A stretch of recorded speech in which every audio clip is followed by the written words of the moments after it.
Halo semuanya, selamat pagi, selamat siang, selamat malam. Perkenalkan, nama saya Nicholas Jason Saputra. Saya dari BINUS University Malang, BINUSian 2024, dari Prodi Business Creation, dengan NIM 24400006904. Pada kesempatan kali ini, saya akan mempresentasikan artikel ilmiah saya yang berjudul Penyebab banyaknya kedai kopi yang gulung tikar di Kota Malang. Sebelumnya kalian sudah tahu belum kalau di Kota Malang ini banyak kedai kopi yang sudah berdiri semenjak pandemi COVID-19. Tapi tidak sedikit juga kedai kopi yang baru beroperasi atau berjalan beberapa bulan harus terpaksa tutup atau gulung tikar. Hal inilah yang melatar belakangi saya untuk menulis artikel ilmiah ini yang bertujuan untuk mengetahui apa sih penyebab dari banyaknya bisnis kedai kopi yang baru beroperasi atau berjalan di Kota Malang ini harus terpaksa tutup atau gulung tikar. Nah, semenjak pandemi COVID-19, seperti yang kita ketahui, banyak orang-orang yang kehilangan pekerjaan mereka sebelumnya, sehingga banyak orang-orang yang memulai membuat bisnis mereka sendiri. Bisnis yang paling banyak dibuat atau didirikan oleh orang-orang yaitu bisnis kedai kopi. Bisnis kedai kopi ini sudah menjamur terutama di beberapa kota-kota besar di Indonesia. Bisnis kedai kopi ini menjadi sangat diminati oleh masyarakat dikarenakan adanya kebiasaan atau lifestyle baru yang disebabkan oleh pandemi COVID-19. Lifestyle baru ini disebut dengan ngopi atau berkumpul atau menikmati makanan dan kopi di kedai kopi yang sangat diminati oleh kalangan, terutama kalangan kaum muda. Kaum muda mencari kedai kopi tidak hanya untuk menikmati makanan atau minumannya saja, melainkan kaum muda juga mencari spot atau titik foto di kedai kopi yang dapat mereka jadikan latar belakang foto ya untuk diunggah di akun sosial media mereka. Hal ini dapat dilihat dari banyaknya bisnis kedai kopi yang lebih mengutamakan keunikan dan desain kedai kopi yang bagus dibandingkan produk kopi yang mereka tawarkan. Sehingga banyak bisnis kedai kopi yang berhasil bahkan berkembang menjadi besar meskipun pada masa pandemi. Namun, tidak sedikit pula bisnis kedai kopi yang baru beroperasi beberapa waktu, beberapa bulan harus terpaksa tutup atau gulung tikar.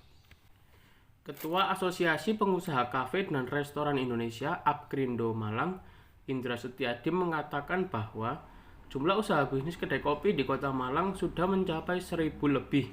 Namun, dari jumlah banyaknya bisnis kedai kopi tersebut, tidak sedikit pula jumlah kedai kopi yang harus terpaksa tutup.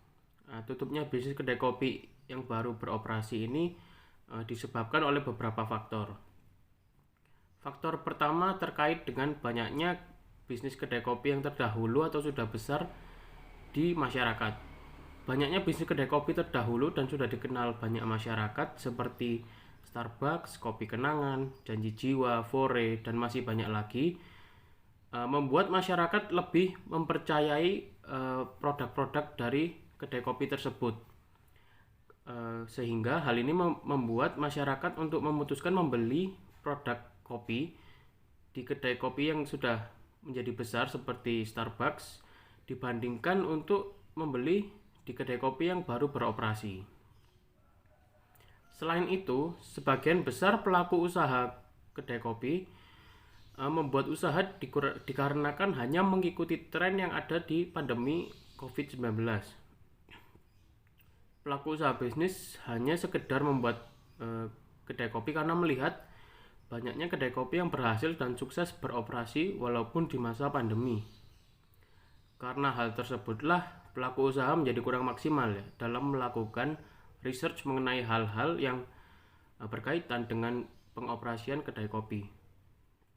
Sehingga pelaku usaha menjadi kurang memahami bisnis yang dibuatnya sendiri dan menjadi bisnis yang kurang atau bahkan tidak diinginkan dan dibutuhkan oleh masyarakat di mana sebagai calon konsumen.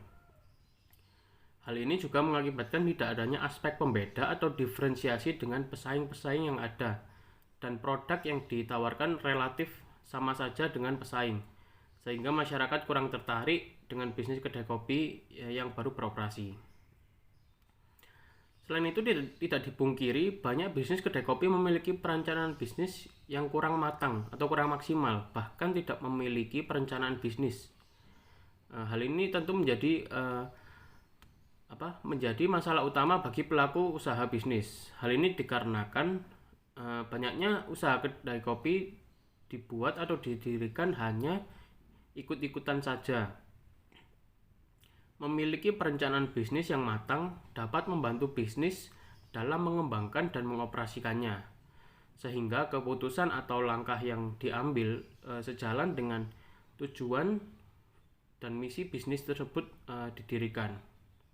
Selain itu, perencanaan bisnis dapat membantu pelaku usaha untuk menganalisis terutama pada kondisi persaingan dan pasar secara tepat. Dapat disimpulkan ada beberapa faktor yang menyebabkan banyaknya bisnis kedai kopi yang baru beroperasi atau berjalan harus terpaksa tutup atau gulung tikar di Kota Malang ini. Faktor yang pertama yaitu masyarakat lebih percaya untuk menggunakan atau membeli produk dari kedai kopi yang sudah besar atau sudah terkenal seperti Starbucks, Kopi Kenangan, Janji Jiwa, dan Fore. Faktor selanjutnya yaitu banyaknya pelaku usaha bisnis kedai kopi yang hanya sekedar mengikuti tren di masa pandemi. Banyaknya bisnis yang berhasil atau sukses di masa pandemi membuat orang semakin ikut-ikutan untuk membuat bisnis kedai kopi ini. Hal inilah yang menyebabkan bisnis kedai kopi yang didirikan orang-orang tidak memiliki aspek pembeda atau diferensiasi dengan pesaing-pesaing yang ada. Faktor yang terakhir yaitu mengenai perencanaan bisnis yang kurang matang, bahkan tidak adanya perencanaan bisnis dalam mendirikan kedai kopi. Memiliki perencanaan bisnis yang matang dan diferensiasi memiliki peran yang sangat penting tentunya bagi usaha bisnis kedai kopi untuk mendapatkan konsumen dan dapat bersaing dengan kompetitor dalam jangka waktu yang lama, sehingga usaha bisnis dapat tetap berkembang dan bertahan